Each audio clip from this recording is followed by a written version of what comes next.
Welcome back, dear viewer. We are watching the State of the Nation show with me, Tony Waweru. With me in studio, I have three wonderful gentlemen. I have Eric, I have Mugosi, who is a politician. I also have Benson Wainaina. They are the three of them. We are discussing the youth and politics in Kenya. And before we go further, I want you to keep sending your SMSs, keep sending your SMSs on our SMS line, that is 0706 100 100. You can also get us on Facebook, Champions TV Kenya. Get us on Instagram, Champions TV Kenya. Get us on YouTube, that is Champions TV Kenya. So to continue on into our discussion, it has been said that youth face different challenges at the grassroots, as we discussed some of them earlier. But because, Eric, you work with the youth, you can tell us maybe what are those specific challenges that the youth face at the grassroots? Tony, I think one of the challenges the youths are facing is that the youths are being used. Mm-hmm. They are being used in this way, like we have stated earlier, that after they are voted, they just become useless. They are not well involved with political matters in Kenya. We have no position where the youths can be fixed to represent other youths in Kenya. You find that the youths who are in the grassroots, they are not even involved in implementation matters. Like we should be having, for example, a forum where we can involve every youth at county level, sub-county level, ward level. You find that the youth are feeling left out by the government of Kenya, by the politicians. So you find out that the youth, one of the major problems they are facing, there is no communication with the government. There is no good communication with the leaders. There is no good communication with even institutions, because those people who are elected and our leaders, they have failed to create a channel for the youths, as they promised during the time for elections. Probably to Richard. Yes. You also do something in agriculture. Maybe you can tell us how dire is the issue we talked about earlier, the issue of joblessness. Now you realize in relation to the youth,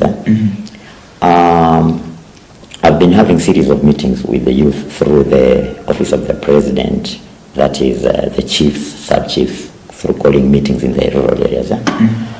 One thing you realize, youth are really innovators, and they are heading for self-employment, yes, but one challenge that they end up becoming unemployed is the limiting to funds. You realize, like, I can cite an example of one or two things. You realize crops like macadamia. You know macadamia? Yeah. The youth can engage into farming to macadamia, which is really a profitable enterprise in farming, but they cannot afford to purchase seedlings of macadamia. So you realize they are really interested to pursue that, but just purchasing the seedling, it becomes a problem. When it comes to them accessing loans, one, they do not have the knowledge to acquire loans. Two, they do not have collateral to protect those loans. So they end up giving up, and most of them, that's where I find they end up in border. They don't have their same border. They are not their own because they cannot even buy a border. So that is why you find most of them have remained unemployed.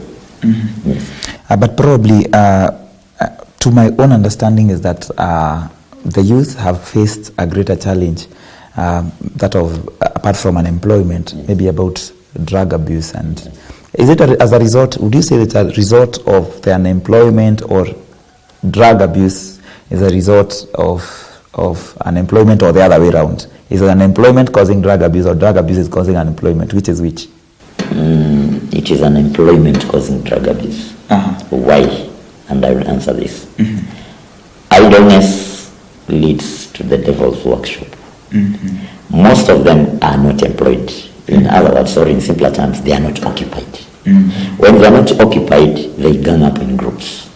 For them to pass time, they indulge into substance and drug abuse. And in the process, as they keep abusing that, they cease to think, they cease to have dreams, they cease to pursue their visions, and they comfort themselves in the drug abuse. So it is the unemployment. If they are occupied and they realize much of their time is spent in working based on the fact that they are energetic, they would not indulge into drug and substance abuse. Well answered. So maybe back to our student leader, our former student leader, that is Benson Wainaina. When we read our history in our nation back in the 80s and the 90s, you would see that the students in higher education institutions were very vibrant in the political arena. Why is it not so today? I would see, maybe you do a bit of research, you'll see student leaders holding press conferences and students holding riots and during that, the former regime. Why is it not happening today? Okay, thank you. First of all, I'll say this. Government, they don't have good facility and environment to table the issues of youth. Mm-hmm. As a student leader, I stand here as a champion in the Champion TV. I started, I feel first time and the second time I emerge a winner. The reason as to why the government is failing to address the issues of youth, one, the facility and environment. When I say facility, I am meaning the technical, vocational, and the training they need. Yeah, I thank the president because he introduced the 100,000 people or youth who will be entering the TVET and HELP, Higher Education Loans Board, each and every annually, that is. And more so, the leading from the NYS, National Youth Service, each and every year, they are recruiting 30,000 young men. When I come back to the vocational training, the TVET itself, one thing you will find the facility, the laboratories, and when you feel the rights and the grievances of each and every student in each and every institution, they correspond to be the same because they fight for the same grievances. The library, when you go to the library, it is totally empty. I am an engineer. Where I was in the college, we find that when I was in the first year, I want to lead certain technical book. We find that they are minimum. Business procurement facility, they are enough, but when it came to the technical opportunities, we need the technical facilities. The government, they enact and they pass a bill, but in the grassroots, in your institution, you see that the people, the students, they are the youth. They are rioting for their rights. And out of the 100%, I will tell you 2/3 of what the students are rioting to. It is failure of government to table and platform the conducive environment, the facilities to help them. Thank you, Tony. Apart from the routes concerning issues that concern the students, as I was saying earlier, you would find that in the earlier years, you would find students in campuses. But most of those leaders, students now are national leaders in our country. They would champion for issues that concern the whole nation. But those things, I don't know whether they happen, but when I was in campus, I rarely saw them happen. So the question is, why isn't the youth participating in national politics in terms of championing for change? For instance, why are we not seeing, currently as we speak about women, most of the women now asking for 2/3 thing. We are not seeing the student leaders, the women leaders in school championing for the same. So why has that participation gone down? Okay, for one, in earlier 90s and the current, as we go, the living standard and each and everything, we go to an upper. We are not reaching to we are in a third generation world. But when you go back to the earlier system of governance in the institution, let me say, when you correspond the social media of then and the current social media, each and everything is growing. And as we are going ahead, we find that there is a lot of many chances for the youth to table, many grievances and many opportunity, but they are failing for one because there is no a bigger room for them to express their interest, their capability, their talent. You find that the earlier, the talent were so minimal to an extent that currently there was a lot of talent that they need to have a bigger room. And I'm urging the government to expound the room for youth for this opportunity on nowadays, because each and every, when you go to another year, each and everything is new. Each and everything is new, and we need this living standard as we go on an upper level. We need our youth to be there, to be considered also. So what you are saying is that the youth have taken the struggle to another level, maybe in the social media or something.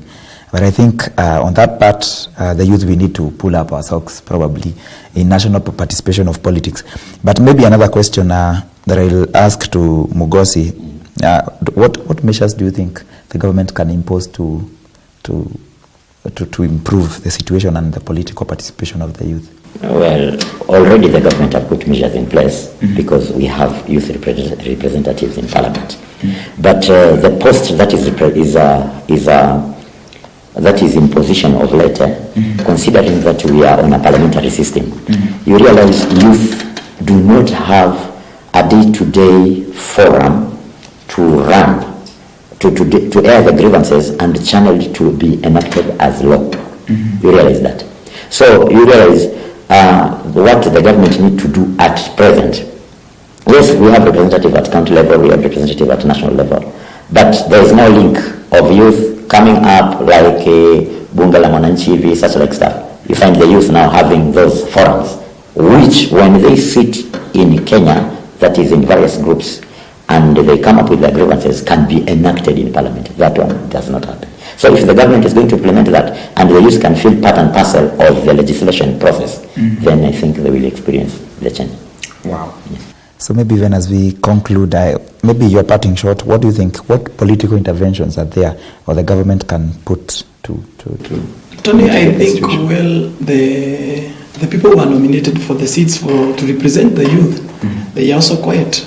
Because there are people who are nominated in the parliament, we have not had them speak. There are people who are nominated in the county assembly, we have not them network the youth together. When, for example, there is a question you asked my brother about the student leaders who used to speak. We have so many examples of student leaders who have been elected as members of parliament. We have not had them speak of how we can bring the youth together. They have fought for self-interest and they have fought for their own benefits. We need people who are elected with the Ministry of Youth to come together and network the youth together, because the people who have the positions to represent the youth, first of all, they are feeding the youth of Kenya. Yes. Because they are in the positions, they are in the government, they are in the places where they can speak the issues of the youth, but they are not speaking. We can see women. We have, like just the other day, the women had met at Uhuru Park for a marathon. We could see cabinet secretaries even participate fully to network the youth. For example, Tony, we have the Ministry of Youth. We have had nothing, even a project that can network the youth together. We have the student leaders who had previously, as I've earlier mentioned, we have not had them speak. Those leaders and we have the young senators, we have the young members of parliament, we have not had them say about the youth. We have not had. Actually, what we are hearing is them passing bills of how we can increase our salaries. They are passing bills of how we can improve our lives. But about the youth, the common mwananchi, like me and my brothers here, we are just left out. Actually, we just need leaders who can do something at the top level, at the national level, to reach the youth who is there, because he is standing as an ambassador for the youth, but he is not representing the youth as an ambassador. He is there for his own or our own benefit. Wow, thank you so much. Thank you for having time for us. We are grateful, gentlemen. I hope to see you another time. Thank you. So, ladies and gentlemen, we are grateful that you are watching Champions TV. This is a State of the Nation show. And as you heard, I hope these former student leaders in parliament, our young parliamentarians, I hope you are watching this, and I hope you can hear this. The youth are complaining that you have not done your part. You have a role in mentoring, you have a role in championing for the issues that concern the youth. So keep watching Champions TV. We're going to have more topics that concern this nation, the youth, the women, the men too. All of us are included.